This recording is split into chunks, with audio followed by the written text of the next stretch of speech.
Hey guys, Bones here, and today we're going to be discussing the major May balance patch for Dawn of War 3. This is a very big patch. For those of you familiar with my League of Legends type content, this is similar to one of those season patches where they just kind of change everything. So yeah, really interesting stuff here. Looking forward to trying it out myself. So yeah, we're just going to go over all the stuff here. I'm not going to go over into exhaustive detail about every little minor number or anything like that, but I'm going to try and give a feel of what's going on here and my thoughts on well, what's happening in terms of the balance. Note, there are certain topics I don't want to delve into too deeply, simply because this is just, I'm reading off patch notes. I haven't been able to try it yet. Like, this just came out, this patch. So, a lot of things are a lot more subtle and involve just kind of getting a general feel for how it all plays out and interconnecting systems, and it's really difficult to assess purely on just looking at numbers and looking at a screen like this. So, that in mind for your own assessments, I suppose, as well. But, in any case, this is pretty important here. There's now a leaderboard system, or a big leaderboard. You can go into game and you go under, I think it was under community, on the tabs at the top, and it'll list what's going on there. It'll split it up by faction, so orcs, or rather how you want to look at it. You can look at it orcs, Eldar, or Space Marines, or you can look at it in terms of your ranking in 1v1, 2v2, and 3v3. Something I found noteworthy was that it does look like the leaderboard, your leaderboard score is affected to an extent by how well you've done with other factions, or maybe how much you've played them. I'm not sure quite what's going on there. It's not the end all be all. It seems like something is going on there to an extent. For example, I was looking at the top leaderboard for Orc 1v1, and I saw Vindicare X up there. He's a really good Space Marine player. And I was like, what's he doing up there? He doesn't have that many Orc games. Now, granted, the few Orc games he's played, he's won most of them, so that's obviously going to affect things as well. But there does seem to be some kind of transference of his Space Marine score to a lesser extent into his Orc rating, for example. Which, you know, if it's not the deciding factor, if you want to split things up and how you're doing in terms of faction, that does make sense, I suppose. I guess the idea there is that they don't want, you know, someone who is the king of Eldar, Space Marine, or whatever, playing their first Orc game ever against, you know, someone who's also never played the game in general ever. Because clearly, even if a guy's never played Orc, if he knows how to play Dawn of War, he's going to smash the other guys. So I suppose that's the idea there. Interesting to note, there is no overall leaderboard thing yet. I wonder if they're ever going to introduce that. I suspect right now, if they were to do that, the overall leaderboard would probably look like Eldar, Eldar, Eldar, Eldar. So I don't think there'd be anything interesting going on there right now. But maybe eventually. This patch should address some of the problems there. But in any case, now there's a bunch of just kind of general improvements here. Like I said, I'm not reading everything. If you want to look at it, I'll put it in the link, or a link in the description below if you want to look at this yourself. But okay, this is pretty important here. Cooldown of all super abilities: Orbital Bombardment, Eldritch Storm, and Rocks. So those super abilities, the cooldown has been increased from 5 minutes to 7.5 minutes. This is one of those things that I personally don't care about, but I've seen other people complain about, or rather say that it should have like a higher recast time sort of thing. So I'm fine with that. Like, I don't really mind either way. I guess I'll have to see how it actually plays out in game. But, you know, there have been, I suppose, even in my own mind, instances where it started to feel a bit oppressive just because people, you know, especially in 3v3 games, are just kind of going off all over the place all the time. So yeah, that's fine. No major comment there. If it makes other people happy and I don't really care, go ahead with it. All right, so here's an issue, or rather a thing I don't really want to talk about too much, because this is, we'll have to see how this plays out. Base requisition rate increased from 260 per minute to 340 per minute. That's probably going to have some major impact on the game. It's I don't know. Well, it's going to affect everyone, so this could be interesting. We'll see how it affects flow. So again, it looks like I'm kind of glossing this point over. I really don't want to, but it may be so important, or perhaps not even that important, that I don't really want to read into it too much, because economy is pretty important, obviously. Base change, or rather base turrets, you know, so the big major turrets in your base you start with, one on either side, those have been overall nerfed, although note that in 3v3 the damage is actually the same, both for, well, actually in 3v3 the primary weapon damage is still reduced, but the other weapon, actually, I'm not sure which way this goes. I'm guessing this one is like that pew pew laser, like the regular one, and this one is like that big beam. Either case, they've been nerfed. Both of them have been nerfed. So in 3v3s, the damage is unchanged for one of them, and a very slight nerf for the other weapon. And it scales, or rather, I suppose the nerf scales up depending on how many players there are. So in 1v1, actually the damage is cut in roughly in half for both the weapon types. Now, again, this is another one of those, personally, I don't care about the balance change too much sort of things. If it makes other people happy, because I've seen other people complain about it. So if it makes other people happy, fine, go ahead. To me, it actually kind of, it makes me think of sort of, it's more of a new player-oriented change, which is fine. Again, so long as it doesn't affect high-level play too adversely, which I don't think this will very much. I don't know, the turrets seem to be very oppressive to newer players who don't know how to deal with them. And then if you get a bit more experience in the game, you kind of learn how to deal with them. It's like, well, it's not a huge deal. If I could go in... Here's the thing, even when you are experienced, the turrets can really ruin your days, but you have to screw up, essentially, or make some sort of very big miscalculation. And in that sense, they can slow the game down for most people, or basically everyone. But again, when played optimally, I never actually minded the base turrets too much. But anyway, we've been talking about base turrets too much. Let's move on. Escalation phase changes. Again, this is probably some pretty major stuff. It's sort of back-end, economic, slightly more invisible changes. So I don't really want to talk about those too much, despite the fact that they're probably going to have a relatively large impact on the game. And since I don't know, again, how they feel, the general flow of them in-game, reading off these numbers here are pointless, so I'm not going to do that. But there they are for you, for those of you interested. Okay, so let's move into specific balance changes. To be clear, I am an orc player, so basically my knowledge revolves mostly around them. I do understand what's going on with Space Marines, obviously. I've played the game a while now. But, I don't have as much first-hand experience. To a lesser extent, I'll be able to, comment on Eldar stuff a bit, but because I did play them in beta, not very much since release, but look forward to the orc stuff. I probably have a bit more things to say here, but... which, incidentally, I think they were changed the least. But in general, anyway, I get what's going on here. There's some pretty interesting stuff. Let's go over this without preemptive excuse type things. Okay, so, TAC Marines. The Relic has been kind enough to, include sort of their reasoning here. I like that. We agree with the community that TAC Marines are underperforming relative to other starting units. Though they scale more strongly than their counterparts and have potent upgrades, these came at an additional cost. True. Reinforcement costs of TAC Marine upgrades reduced from 75% of upgrade costs to 25%. So that's in relation to this thing here. So basically, I think what that means is once you've upgraded the TAC Marines, when you're reinforcing them, the reinforcement cost isn't as big. So that's good. Reinforcing squads that just built plasma or, the flamers or whatever are not going to cost you an arm and a leg. Also, in general, it looks like there's been just baseline buffs to the TAC Marines. That seems incredibly potent here, if I'm reading this right. So it's gone from 2.85 to 4, and the melee damage has gone up to a lesser extent, but 4.6 to 5.5. Incidentally, TAC Marine melee has always actually been okay. But anyway, moving on.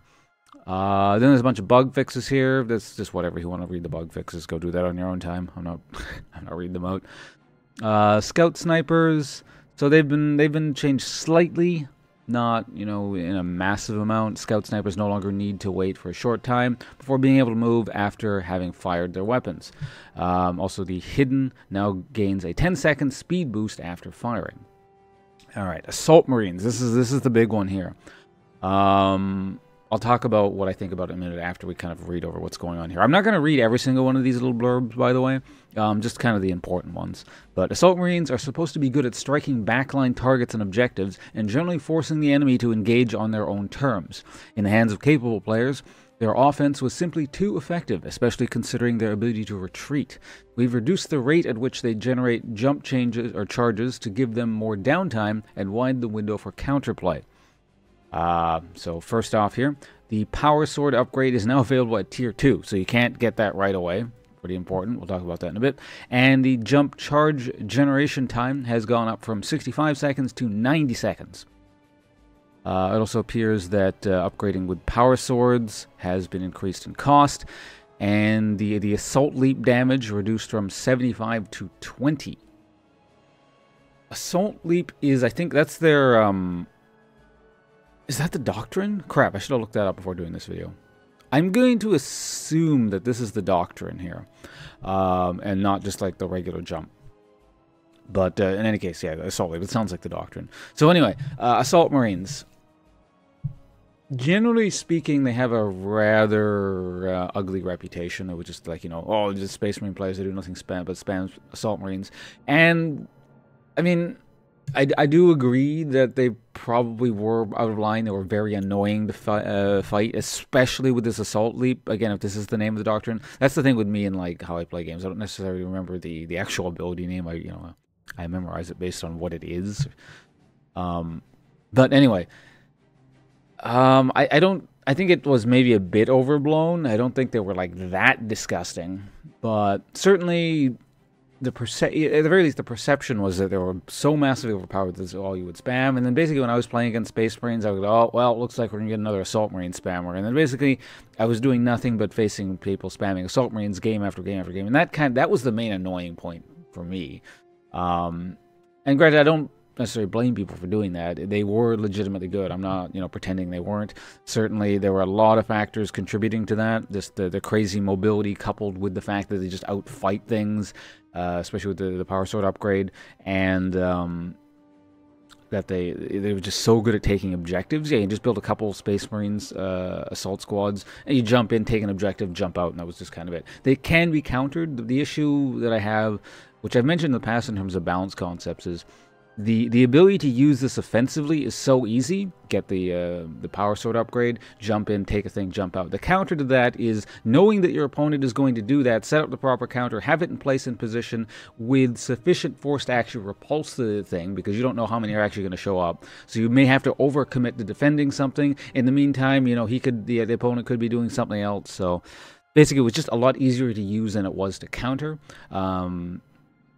Yeah, so that's good. I look forward to basically seeing things other than Assault Marine spam. That's my takeaway from this. Las Cannon Devastators have been buffed just kind of across the board. Good. Seems about right to me. I'm not going to read the numbers, but yeah, basically, hopefully Las Cannon Devastators are a bit more useful now. Whirlwind Bug Fixes Predator Destructor has been buffed. I can't comment on this. I'm not a Space Marine player, and I don't really know too much about their tanks. I don't really see anyone using them very much, aside from late game. And even then, when I was using, in multiplayer games, I mainly see people just spamming the Whirlwinds. So, we'll see. Kill Team Iron Maw, they've been buffed. Just their base damage, by the looks of it, has been buffed. That's the main thing there. They weren't... Kill Team is an interesting situation there.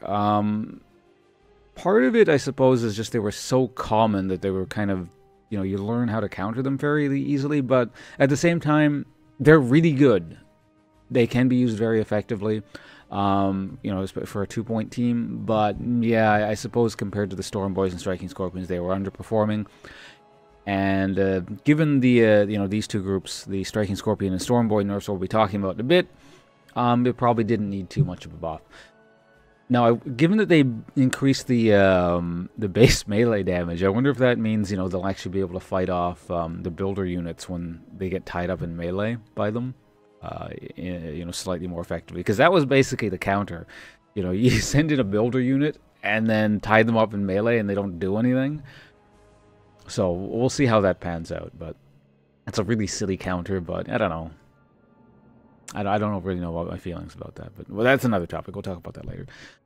So Jonah Orion looks like he's been changed slightly, just mainly to keep him in line with the Weird Boy and Farseer nerfs, so we'll see in a bit.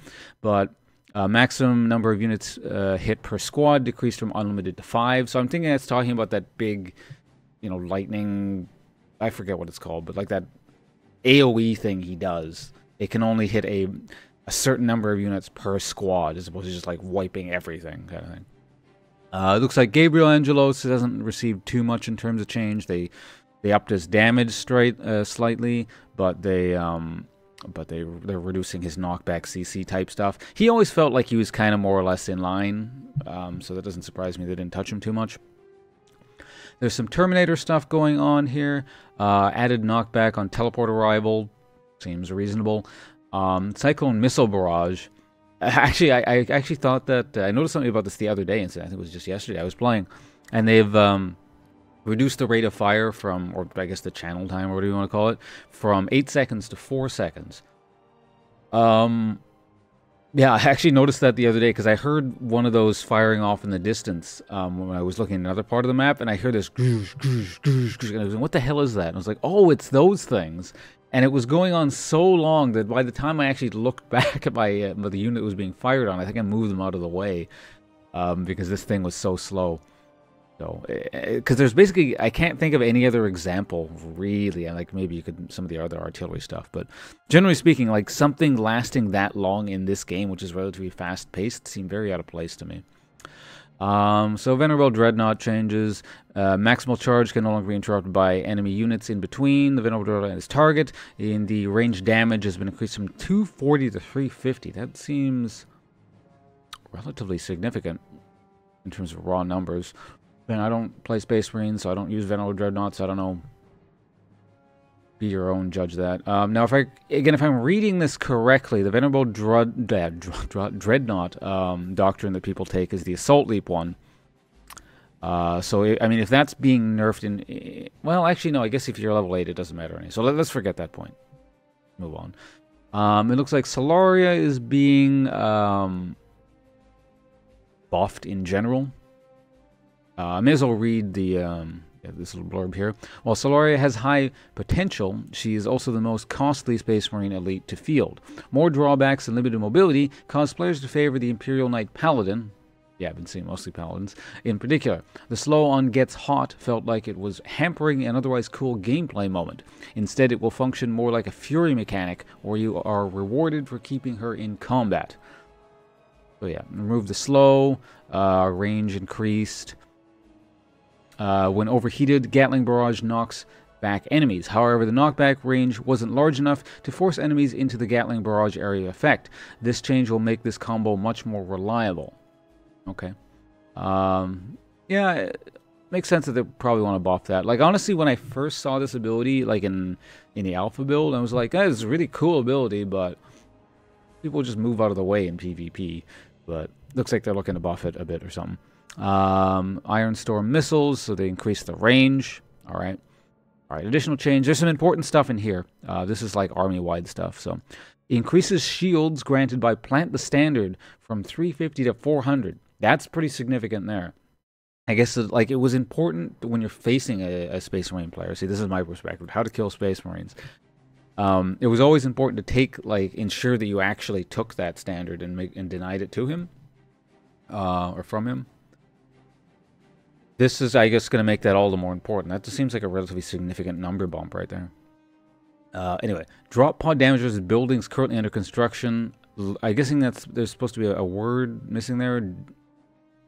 Lowered from 1,750 to 350. I didn't even know you could do that, so that's why I'm kind of confused here. Like, I've never seen anyone do that even, so that's interesting. Alright, anyway, it's tip of the spear. Units must be out of combat for 20 seconds before being able to reinforce from a listening post. That is interesting. I wonder why they wanted to do that for Space Marine players. Maybe this doctrine is too popular or something. Because I don't think, as far as I recall, the Orc equivalent hasn't been nerfed with the Wa Tower thing. So, I don't know, like, the doctrine where you can reinforce under Wa Tower. Maybe I missed it. We'll see that in a bit. But I suppose maybe to mirror, to an extent, the Eldar nerfs to the Webway stuff. I don't know. But anyway, that's no longer a thing. Then there's a bunch of population change stuff. I don't want to go over that individually. All right, moving on. This is important here. This is actually one of the few things that surprises me that wasn't actually dealt with in beta. But, you know, whatever. Bone Singers gave Eldar too much early advantage by capturing points and setting up early webways. Warp now starts on cooldown when the unit is first spawned in. The range is also introduced from 100 to 70. That is really big. That is deceptively big. Don't just say, oh, it's the builder.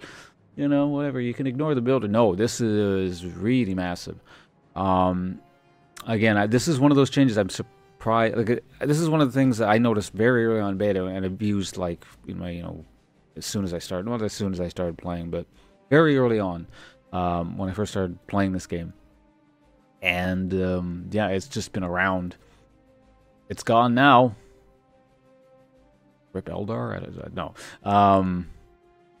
No, I don't have much to say about that. The range increase is also probably pretty significant. I'd have to see how that actually looks in game. It also has like offensive applications, I suppose, or implications, in that you can't warp them in from as far away to tie people up in melee, but that's not as important as the cooldown being off, or the cooldown, the warp being on cooldown as soon as you start the game. That's very significant. Alright, so Dire Avengers got just like smacked in the face with the nerf Warhammer. Range damage lowered from 40 to 30, and shields lowered from 20% to 10%. Let's give it a little read, because this is kind of the thing that people have been asking for a while, nerf Dire Avengers. May as well spend a bit of time on this. Players are often able to survive simply with Dire Avengers, allowing for an easy transition to late-game units like Falcons. Dire Avengers had far too many strengths with Eldar faction mechanics like Fleet of Foot and Battle Focus that made them vastly superior to other units right out of the gate. We've made some changes that will force Eldar players to put Dire Avengers at greater risk when engaging in combat, namely by removing their stats. Alright. They were just like, it's a very basic nerf. There's not much to talk about here, but yeah. Something probably had to be done about Dire Avengers. Okay, so Howling Banshees. Basically, it looks like, I mean... Okay, well, let's read it. We fixed some unintended damage stacking that was coming from Quick Strike. Additionally, a combination of Taldir Reflective Strike Doctrine and the Striking Scorpion's Presence Doctrine made Banshees too tough as a Tier 1 unit. So yeah, they changed the cost, or rather they lowered the cost of Quick Strike, but they've also nerfed the damage by the looks of it. This kind of bears out. Also, they changed a whole bunch of stuff with how they interact with doctrines, mainly nerfs in terms of doctrine, well, nerfs in relation to doctrines. That seems about right to me. Like, the unit in and of itself probably wasn't too out of line, but how it was working with doctrines and upgrades and stuff, that was more so the issue. So, I like the route they went here. That seems pretty reasonable to me. Now, here's an old concern. We increased the amount of power required to field rangers so that if you're building a lot of squads or bringing a lot of squads into battle, you'll have to be okay with delaying your tech progress. This should help cut down the dreaded ranger spam and make it more costly when you mismanage and end up losing them. So basically, unlocking rangers costs more power and more requisition, I suppose, and the cost has been increased by 5 power as well. Again, ranger spam is a bit of an old concern. I do remember talking about it, and I mentioned it in sort of the sense of it was a noob crushing strategy. Not exactly, but it was a very easy strategy that required, in a lot of instances, more effort to counter than were required. But, you know, unlike certain other strategies, it could be countered pretty hard, and you would, like, really make the person pay if they spammed rangers and you know what to do about it. So at a sort of medium to higher level, it's maybe not an issue, but I don't mind that they're thinking about maybe slightly, you know, lower levels of play where ranger spam can be a huge issue. And even, like, you know, I'm not saying it's a complete noob strategy. Like, you know, an experienced person can use just rangers and be pretty annoying as well. But the other thing to think of, I suppose, is that given that a lot of other stuff is nerfing, maybe they're a bit worried about a resurgence in the ranger spam strategy, simply, you know, just because people... I do recall seeing a lot more ranger spam in the past, and I think people realize just how good the Dire Avenger spam with, you know, Tier 1 webway stuff was. So people just, like, it fell out of favor, people stopped doing it. I'm guessing, if I had to guess here, that Relic is a bit wary that people might revert to just spamming this stuff, and I don't think they really want people doing that. So, at least not as much as you used to see it when the game first came out. Okay, so Fire Prisms, I think this is actually the lone Eldar buff here. Makes sense. Fire Prisms. Granted, when I was playing Eldar, I wasn't nearly as good at the game. So, you know, I was just a less experienced player. But I remember trying them out on more than a few occasions, and they just seemed like rubbish to me. So, yeah, just kind of across the board, they've been buffed.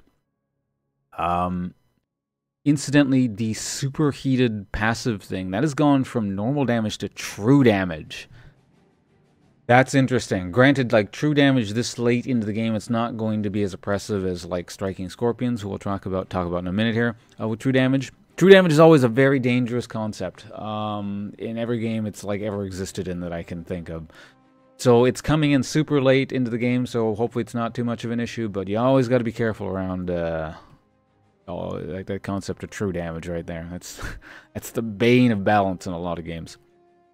So anyway, if you're interested in the actual changes here, there they are. You can look at them yourselves. But I think the true damage there is probably the most significant thing. Okay, so striking scorpions have been nerfed. They no longer deal true damage. No one's surprised. Let's move on. Like, this is... they're just not as good anymore.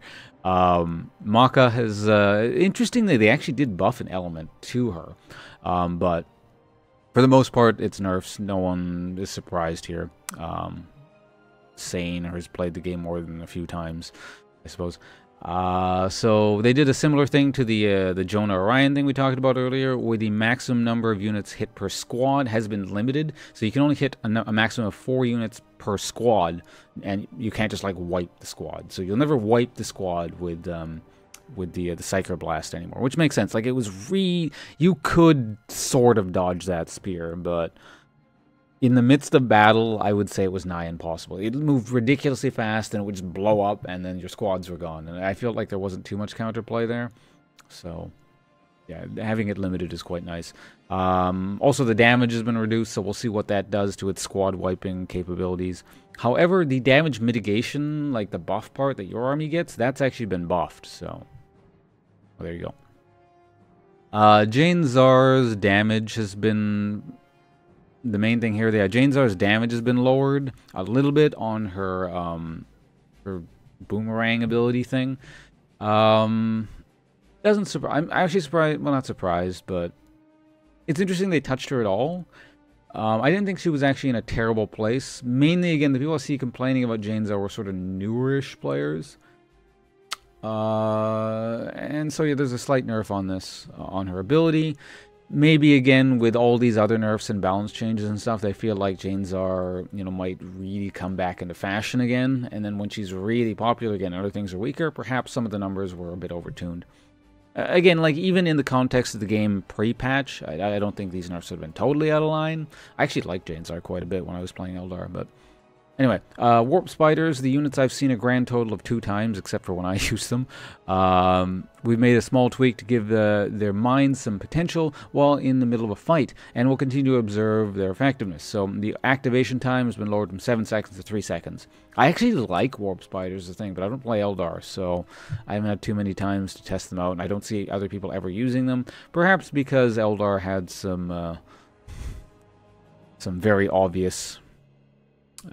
options in terms of what to pick. Wraith Lord stuff, not very interesting. This video is getting too long, so we're gonna move on. If you're interested in Wraith Lord, take a look. But basically, you can't like recall everything to him now.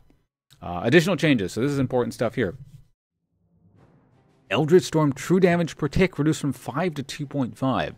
So if I'm reading this correctly, Eldritch Storm now just does half damage compared to its old version. That's interesting.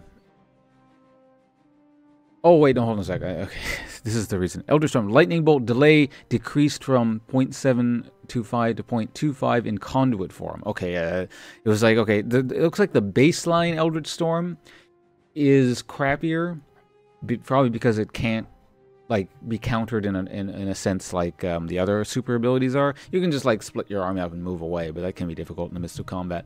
So it looks like they kind of really want you to upgrade the thing to its conduit form. It's one of the Eldar upgrades, if I recall correctly. So yeah, there's that. Webway Gate health decreased from 700 to 600.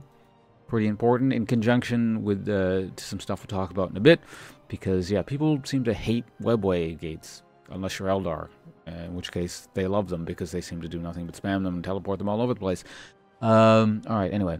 Fix an issue where destroying connected webway while it relocates could prevent any further webways from being connected. I remember that bug. I remember people complaining about that one. I never ran into it personally as far as I can recall, but that's good. Bug fix. Never bad, unless it introduces a bug that's worse, but But anyway, improved webways. So a host of nerfs here. No longer allows webway gates to relocate in Tier 1. I don't think anyone is surprised by this here. Again, if you have any idea what's going on in this game at all, let's just move on. Eldar, you can't do it anymore. I'm sure they'll get over it and adapt and make new strategies, but that was annoying. Improved webways. Health regeneration can only occur after 10 seconds of being out of combat. I didn't even know that its health regen thing activated in combat.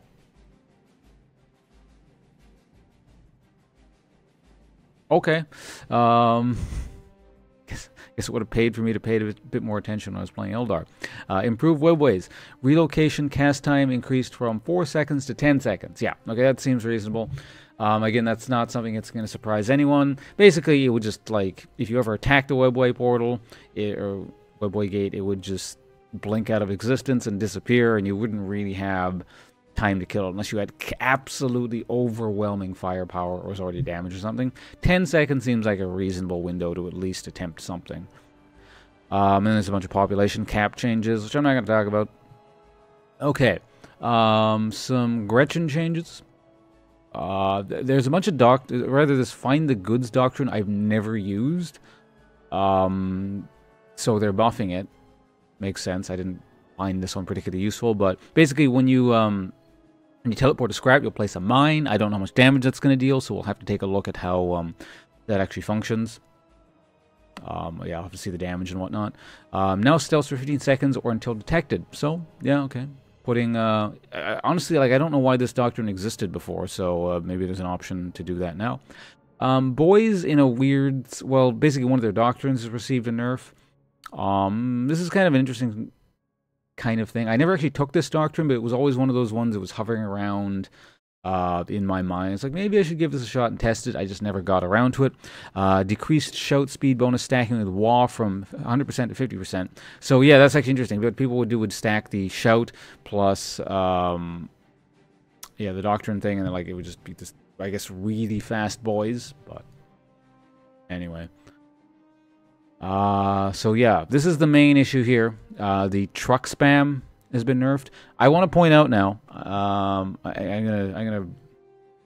want to make it clear that I wasn't one of those truck spammer guys. I did it like a few times, and like, I don't like this. I don't want to do it. And so I'm not one of those guys who spam trucks with the suicide bomber doctrine thing. Just so we're clear. So yeah, that's obviously been nerfed. No, again, this is one of those no surprises thing. I think there are 3 main things that people were expecting out of this patch. If nothing else, the 3 things people wanted was stronger attack marines, general Eldar nerfs, and nerfing of truck spam. So basically, we've covered the Trinity at this point. Yeah, Suicide Bomber's damage reduced from 350 to 200. Suicide Bomber damage versus objectives reduced from 350 to 100. And max number of units hit per squad decreased from unlimited to 5. So again, we're noticing a very specific trend here. I guess this is Relic's way of dealing with the whole, well, my squad just got wiped and there was no counterplay, you know, that sort of complaint kind of thing, like instantly with this ability. It's basically, it's putting a cap on things. So stuff can't get completely wiped. You have some window of counterplay. It's like, well, I got hit with this crazy ability, but at least everything isn't dead. I can technically retreat if I'm playing properly, get the fuck out, and go reinforce. So, yeah, there you have that. We'll see if these nerfs are enough to deter the truck spam. I hope it is. It seems like a relatively significant number decrease here. So, all right. Anyway, Death Copters, their health has been increased.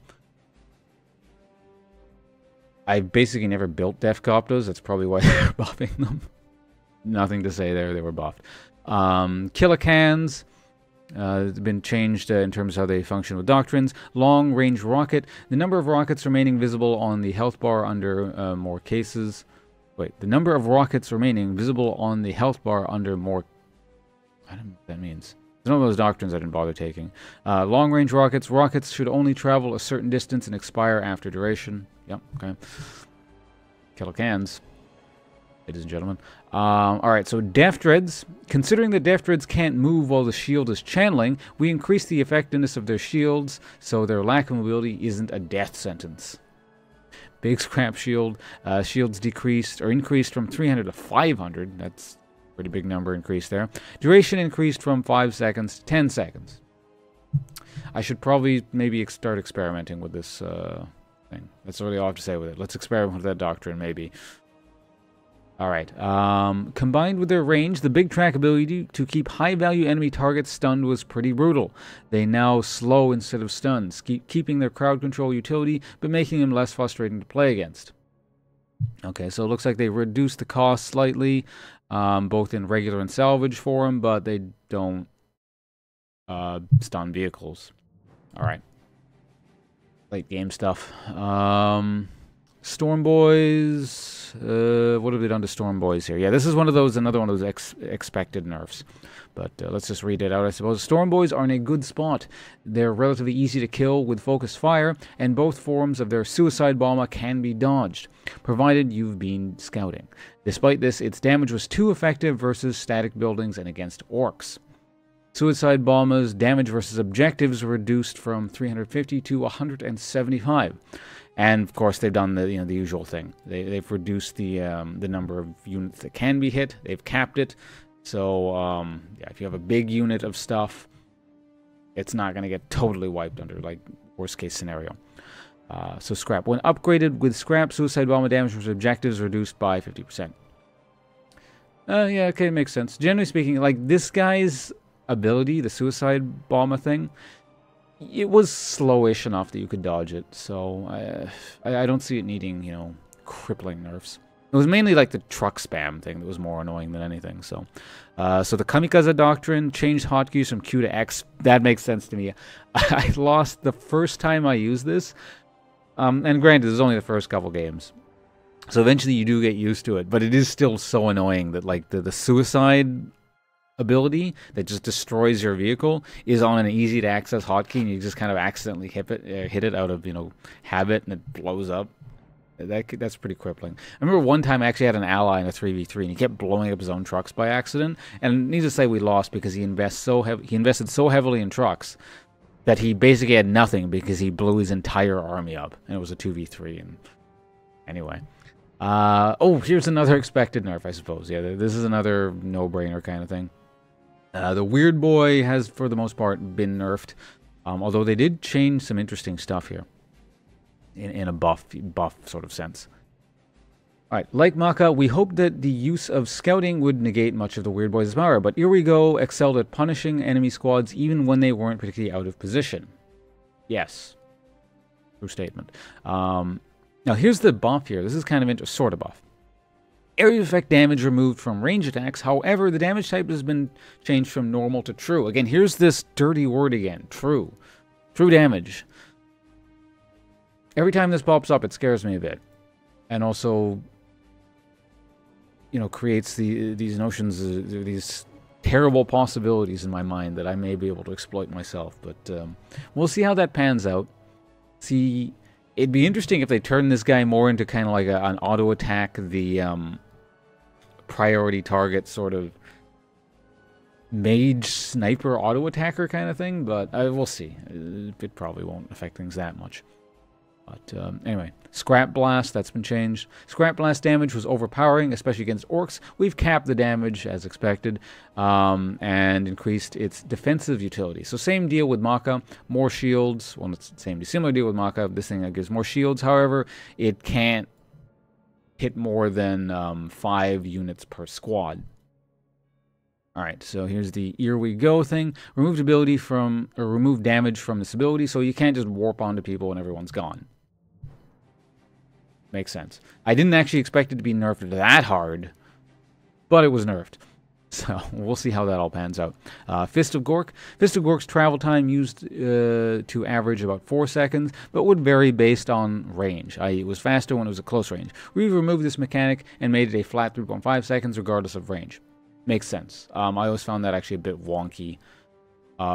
It was almost like you had to, basically to dodge it at point blank range, you basically had to like bait it out in a sense. It was like, I know you're going to do this, so I'm going to move into melee range and then move out before you actually start casting it, and then hope he starts casting it, and then he would just miss. So which I've done, and again, like, yeah, there is counterplay in that sense, but Seems like a lot of work to counter something very devastating, and doesn't require much effort on their part. So there you have it. I like that change there. The Mad Dread, health increase, tunnel duration lowered. I don't know, maybe we'll see more Mad Dreads. I don't know, I barely ever see them. I don't use them personally, so I don't want to comment on them too much. The Gorkanaut has been buffed. While Rocket Fist is quite strong, the Gorkanaut basic attacks in all Daka and all the Daka needed a bit more love. This all makes sense to me in just a very sort of passive sense. I actually still do use kind of the Gorkanaut. But I was always sitting there thinking, he seems, I don't know, just not as good as the Morkanaut or something.